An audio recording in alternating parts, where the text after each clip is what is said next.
That's young Bob Marshall there. For 3 years, he's been Bob Marshall, electrician's mate, second class.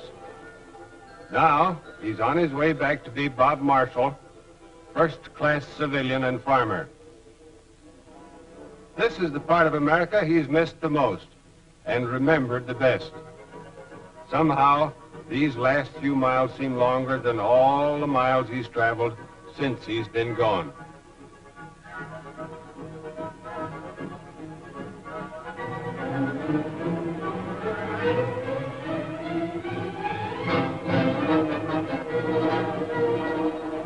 This is it.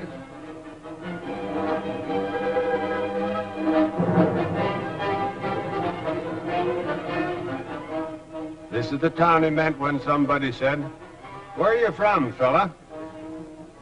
These are the streets he meant. The school. The church. Miss Sarah and Miss Lindy, still talking. The town looks smaller, but nothing much has changed. Not even Hank Walton, Bob's neighbor, first person to know he's back.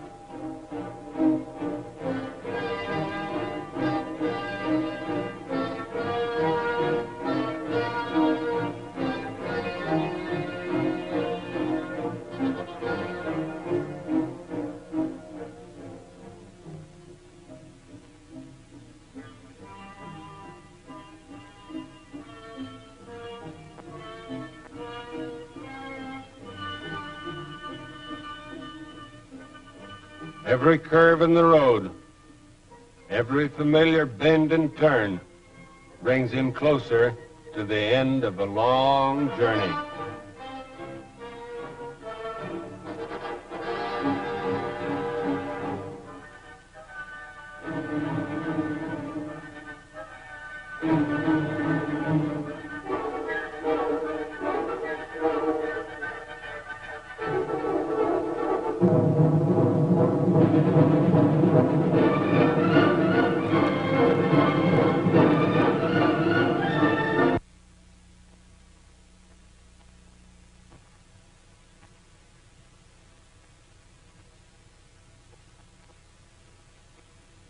Bob Marshall is home.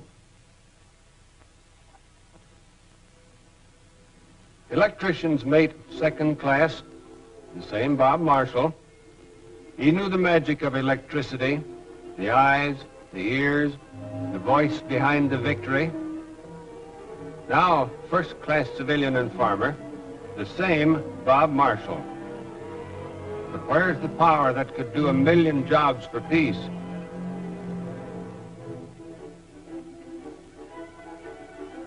They all told him the same thing. Mary, his wife, Ed Andrews, his closest neighbor, Tom Martin, Hank Walton, and Mrs. Walton, they all said the same thing.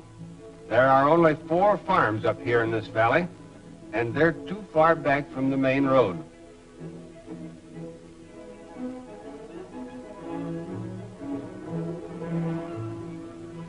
It's not easy for Bob to forget America's battleships that plowed through the oceans, tracking down the enemies of freedom.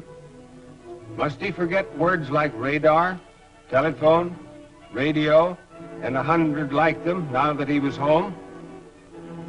Starting out again on a farm without electricity was like stepping 50 years back into the past.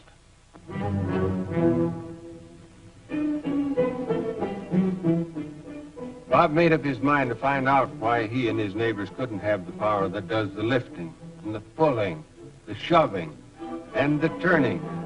Power that brings a farm up to date. Something seemed mighty wrong when machines for war were hundreds of years ahead of machines for peace.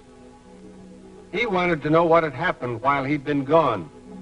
Somewhere in his memory, he knew that the aim and purpose of REA co-ops, when they were set up, was to take electricity to America's farmers. Not just the big farmer, but the little fellow, too. What had happened to that idea?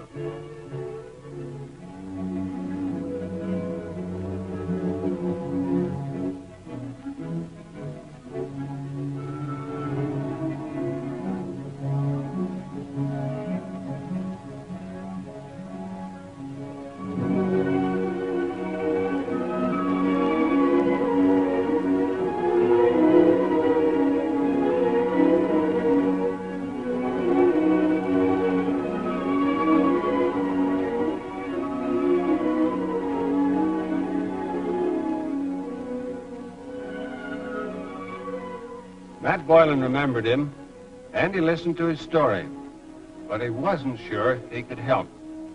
The final decision would have to rest with the board of directors. Bob and his neighbors were in a bad location, he said.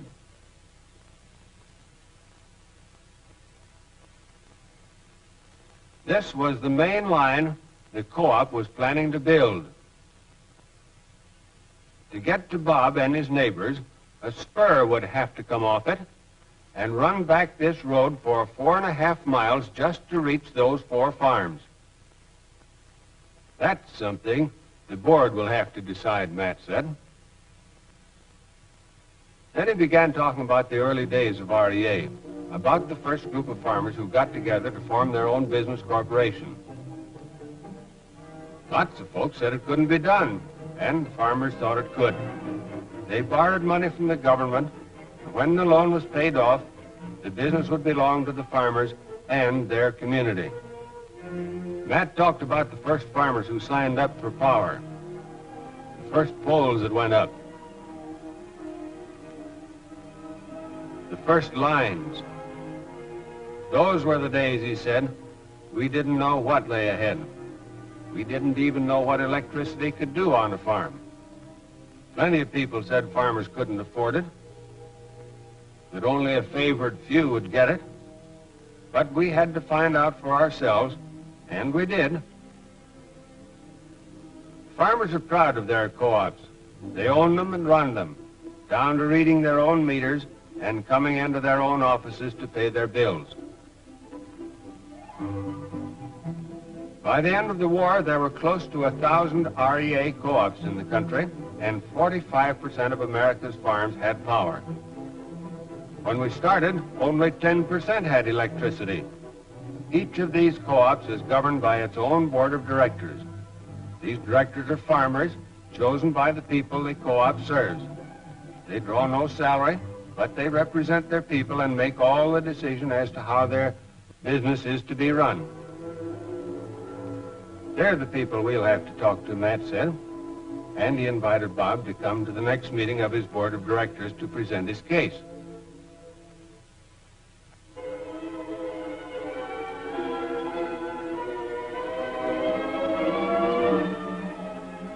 People in this valley like to remember that meeting.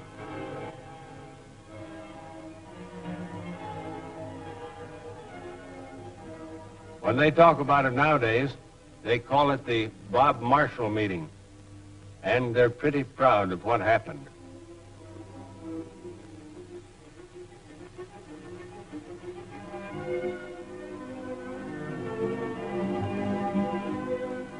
Mary sort of held up the beginning of it for a few minutes while she gave the demonstration kitchen a thorough and longing inspection.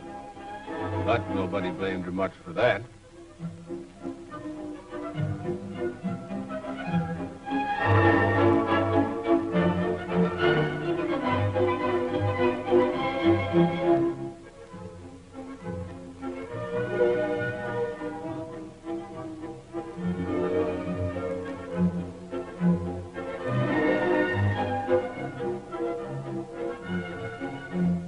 The president, Will Evans from up near Broad Top, introduced them all around, even though most of these farmers knew Bob and knew his dad before him. Then Will called the meeting to order. First thing you know, he was calling on Bob to get up and tell his story to the board. Bob didn't have much trouble saying what he wanted and what his neighbors wanted: electricity. He had been told that their farms were too far out for this co-op to serve. But it seemed hard to think that they would never have electricity simply because they were too far away from the main lines. Bob reminded them that he had learned a good deal about electricity in the war, and he knew he could put it to good use on his place. He asked the board to consider his case.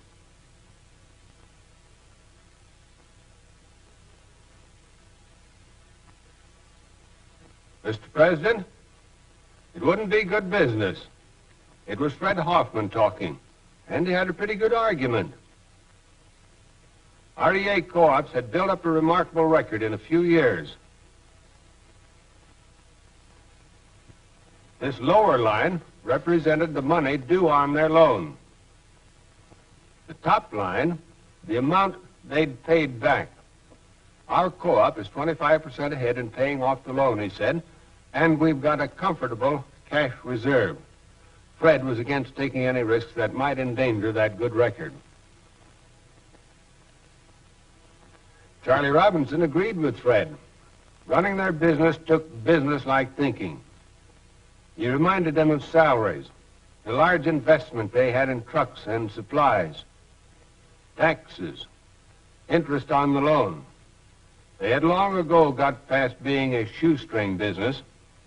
It was up to this board to see that this co-op was run just as carefully as any other private enterprise, even more carefully, because their decisions affected the whole community. That was how Charlie Robinson felt. Nobody noticed it, but John Arthur was building up steam, and he had plenty to talk about. All this talk about the fine financial shape we're in worries me, he said. We have done a good job financially, but what's happened to our philosophy? Our purpose when we started out was to take electricity to all the people who didn't have it. And that meant you, Fred Hoffman.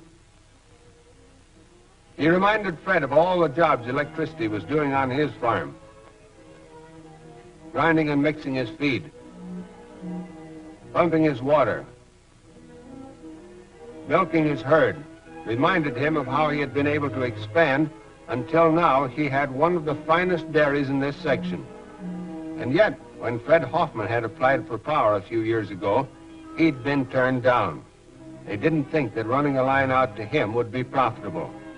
Now, here he was saying that serving Bob Marshall and his neighbors was taking too big a risk. There wasn't one of us around this table who looked like a good investment to the power suppliers, John Arthur said. But we figured electricity would help to make us good investments. So we went out and got it for ourselves. John started on the president then. Will Evans, he said, your wife would just about snatch you bald-headed if you even thought of doing without electricity. The work REA Power does on your farm helped to pay for all of the equipment in that kitchen of hers. And you can't tell me you don't enjoy her reputation as one of the best cooks in the county.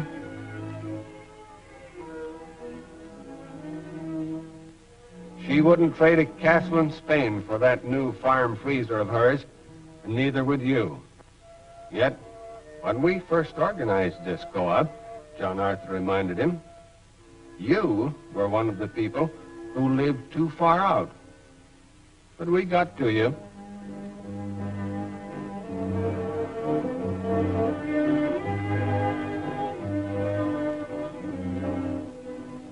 And we got to you, Henry Bishop. Folks around here thought some of the things that you were doing with electricity on that poultry farm of yours were pretty newfangled. Extra daylight in your hen houses, warming up water for your chickens. Pretty newfangled.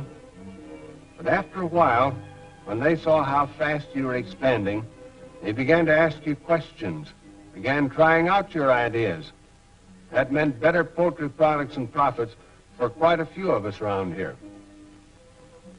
Charlie, you're next on the list, John Arthur said.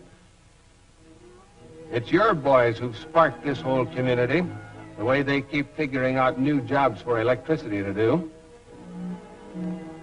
Young Charlie rigged up his own one-man hay hoist, made it out of scrap. But it does the job, and young Charlie certainly doesn't need any help to place the fork and push the button. And that's all he's got to do. That machine shop of yours has a wide reputation. Folks never know what those boys of yours are going to think up next. But there's no denying that their inventions and the way they make electricity do the work save time, labor, and money.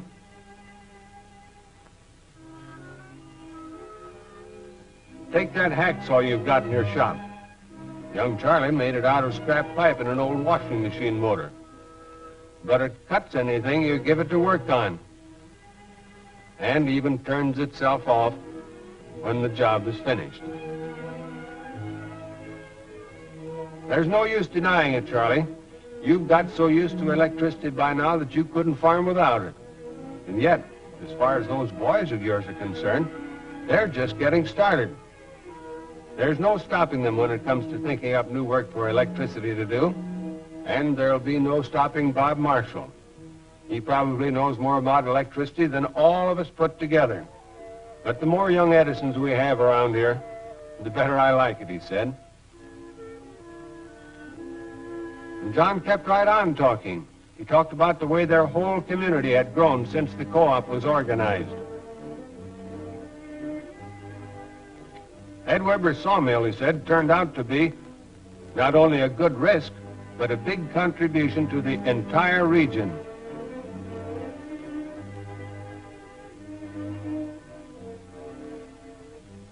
And I'd be willing to say that almost every man around this table has a reason to be thankful for our own hospital and all the equipment it can now use because it gets the power it couldn't have before we brought electricity in here.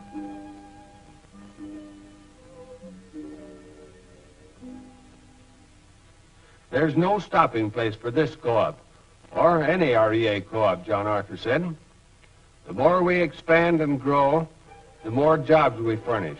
Jobs in the nation's lumbering industry. Jobs in factories that make electrical appliances. Jobs on railroads that haul them in to us.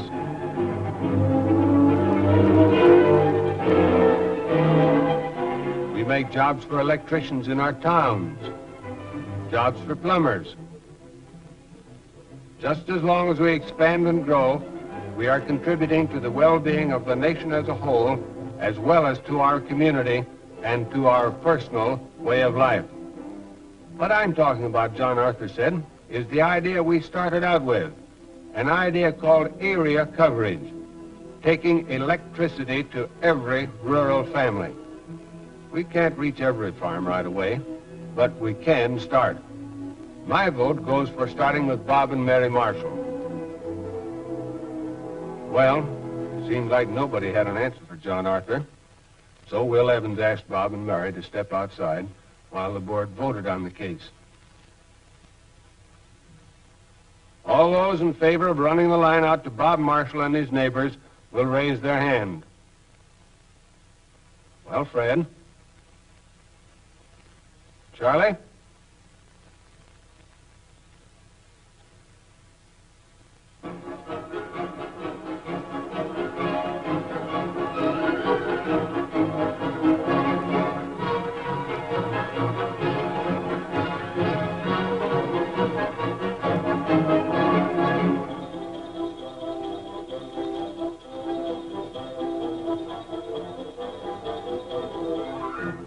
You watch them move in closer. Watch the men at work. Watch the poles go up and the lines. And you know they mean that your part of America has still got something mighty important. Faith in the future, faith in you. Bob talked it over with his son. This is the way they put the poles up, he said, right straight up to our farm. You probably won't remember too much about it when you're as old as I am, boy. You'll be too used to pushing a button and getting the power. But there's one thing I'll keep reminding you of as you grow up, and that's just this.